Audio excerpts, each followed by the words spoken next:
मारायला हत्यार कशाला हवंय? मी स्वतः एक हत्यार आहे, मीच रानटी आहे. तर रानटी या चित्रपटाच्या मूवी रिव्ह्यू मध्ये तुमच्या सगळ्यांचं स्वागत आहे मित्रो. तर रानटी या मूवीमध्ये दाखवण्यात आलेला आहे पाताळपूर. आता या पाताळपूरमध्ये कसली रानटी लोक राहतात, म्हणजे पाताळपूरमध्ये जन्माला आलेला पाताळपूरमध्येच मरतो असं याच्यात सांगण्यात आलेलं आहे. तर पाताळपूरमधली ती राजनीती किंवा पाताळपूरमध्ये वर्चस्वाची लढाई हे याच्यात दाखवण्यात आलेलं आहे. तर मी ओव्हरऑल फिल्मच्या बद्दल सांगू तर फिल्मची जी ट्रीटमेंट आहे ना ते एकदम बुलेट ट्रेन सारखी आहे. कोणताच सीन थांबत नाही, एका सीन नंतर सीन बस हेच दाखवण्यात आलेलं आहे. कोणत्याच कॅरेक्टरला एस्टॅब्लिश केलेलं नाही आहे. तुम्हाला काही माहिती फिल्म बद्दल होणार नाही, म्हणजे कोण कोणाला मारत आहे, कशाला सूड घेत आहे हे तुम्हाला कळणार नाही. म्हणजे एक कॉमेडी सांगायची तर या मूवीची जी हिरोईन आहे ते एका सीन मध्ये सांगते की मला म्हणजे काय होत आहे, कशाला मला पकडण्यात आलेलं आहे. तर हे प्रश्न तुम्हाला सुद्धा पडणार, कारण की कोणत्याच कॅरेक्टरला एस्टॅब्लिश केलेलं नाही आहे. फक्त रॅन्डम कॅरेक्टर येतात आणि ते पाताळपूर सारखी ते डायलॉग बाजी आहे ना. आता या फिल्म मध्ये खूप डायलॉग्स आहे. मला एक डायलॉग बोलायचा आहे की वारा शांत असतो, वादळ नाही, आपण full on danger, don't take me light. तर अशी खूप सारे डायलॉग्स या फिल्म मध्ये येतात. मला डायलॉग्स ओव्हरऑल चांगले वाटले, पण तुम्हाला स्टोरी लाईन बद्दल, बेसिक प्लॉट किंवा कॅरेक्टर बद्दल काही तुम्हाला फील होणार नाही. म्हणजे याच्यात डायरेक्टरनी खूप सारे थीम्स वापरले आहे. जसं फ्रेंडशिपची थीम मी सांगतो की संतोष जुवेकर आणि आपला शरद केळकर यांची फ्रेंडशिप दाखवली एकदम सलार टाईप वाली. तर त्याच्यात तुम्हाला काही फील होणार नाही. नंतर आता रोमॅन्टिक स्टोरीच्या बद्दल सांगायचं झालं तर जे हिरोईन आहे ना ते अचानक येते आणि शरद केळकरच्या घरी राहायला लागते आणि नंतर त्यांचा रोमॅन्स चालू होतो आणि हिरोईन सुद्धा म्हणते मला लव्ह ॲट फर्स्ट साईट होतो आणि नंतर डायरेक्ट सॉन्ग चालू होतो आणि सॉन्ग मध्ये ना हिंदी आणि मराठी लिरिक्स मिक्स आहेत. म्हणजे मैं तुम्हारे साथ जा रही हूं, मला आभाळात घेऊन जा, असे काहीतरी लिरिक्स आहेत, मला ते आठवत नाही. तर ओव्हरऑल सांगायचं झालं तर मला कोणत्याच कॅरेक्टर बद्दल किंवा जे काही स्टोरी लाईन आहे त्याच्याबद्दल काही फिलिंग होणार नाही. नुसतं ऍक्शन चालू राहणार आणि डायलॉग बाजी. आणि मला परफॉर्मन्सेस बद्दल बोलायचं आहे, कारण की या फिल्म मध्ये जे ऍक्टर्स घेतलेले आहे ना, शरद केळकर, संजय नार्वेकर आणि आपला संतोष जुवेकर, जेव्हा मी ट्रेलर बघितलं तर मला खरंच ट्रेलर आवडला होता. कारण की असं वाटत होतं की काहीतरी मुळशी पॅटर्न, धमाकेदार गँग्स ऑफ वासेपूर टाईप आपल्या मराठीमध्ये येत आहे. कारण की फिल्मचे ऍक्शन्स रॉ वाटत होते आणि याच्यात ज्या प्रकारे सीन प्लेसमेंट ठेवलेली आहे ना. आता ऍक्शन सीन्स तुम्हाला सांगतो की हिरोईनला जेव्हा जेव्हा गुंडे मारायला येतात ना तेव्हा शरद केळकरचा असा हात येणार आणि त्याच्यावर एक नरसिंहाचा टॅटू, त्याच्यावर फोकस, आणि असं 2-3 वेळा झालेलं आहे. आणि त्याच्यानंतर तुम्हाला अशा प्रत्येक सीन मध्ये बघायला भेटणार की आता आई एकदम रॅन्डमली आलेली आहे, असं रॅन्डमली कोणी सुद्धा येऊन जातो.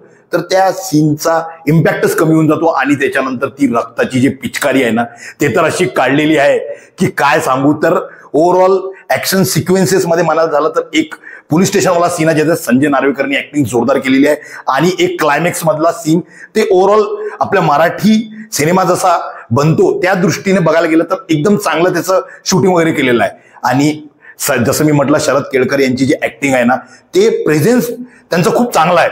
त्यांची डायलॉग डिलिव्हरी म्हणजे त्यांचा आवाज तर तुम्हाला माहितच आहे, पण ओव्हरऑल त्यांचा जे मराठी ऍक्सेंट आहे ना तो कुठेतरी फेक वाटतो. म्हणजे जे डायलॉग्स त्यांना देण्यात आलेले आहेत ते असं कुठेतरी बनावटीसारखे वाटतात. आणि त्यांना ज्या प्रकारचे कपडे, आता स्टार्टिंगला त्यांना कार्पेंटर दाखवलं तर तो जो लुक घेऊन ते चालतात ना ते फनी वाटतं. तर ओव्हरऑल त्यांना प्रेझेंटेशन बरोबर केलेली आहे. स्टोरी लाईन मध्ये ज्या प्रकारे त्यांना प्लेस केलेलं आहे, ज्या प्रकारचे सीन्स त्यांना दाखवण्यात आलेले आहे ते मासी वाटाव असं त्यांचं डायरेक्टरचं फील होतं, पण ते एकदम कॅरिकेचरिश वाटतात. आणि ओव्हरऑल दुसरं म्हणायचं झालं तर संतोष जुवेकर आता खूप दिवसानंतर बघायला भेटलं. संतोष जुवेकरला एक चांगल्या प्रकारचं त्यांना कॅरेक्टर देण्यात आलेलं आहे. ते लंगडत चालतात. ओव्हरऑल त्यांचं लुक वगैरे सुद्धा वेगळं होतं, तर कॅरेक्टरला शेड होते. परंतु जे लाऊड ऍक्टिंग केलेली आहे ना, म्हणजे अबो असं काहीतरी ते करतात आणि नंतर ते काव काव जे सीन ते दाखवण्यात आलेलं आहे ना की फिल्मचे खूप सारे कॅरेक्टर असं करतात, तुम्हाला ते सीन खूप फनी वाटणार. संतोष जुवेकरचे तरी परफॉर्मन्स ठीकठाक आहे ओव्हरऑल, पण मजाच येणार नाही तुम्हाला बघून. आणि संजय नार्वेकर या फिल्मची जान आहे. ओव्हरऑल जर या फिल्ममध्ये सगळ्यात जास्त जर कोणी इम्प्रेस केलं असणार ना तर संजय नार्वेकर यांनी. त्यांचा परफॉर्मन्स जबरदस्त आहे. त्यांनी ज्या प्रकारे मॅनरिझम वापरला, ज्या प्रकारे ते चालतात, म्हणजे एक राऊडी, त्याच्यात ते कोकणी फ्लेवरवाला मराठी ते बोलले, तर त्यांचं तुम्ही ओव्हरऑल सगळं ऍक्टिंग बघा, जोरदार ऍक्टिंग झालेली आहे. आणि एक पोलीस स्टेशनवाला सीन आहे तो ट्रेलरमध्ये सुद्धा दाखवण्यात आलेला आहे, तो हाय पॉईंट आहे. तर ओव्हरऑल संजय नार्वेकर यांची ऍक्टिंग जोरदार झालेली आहे.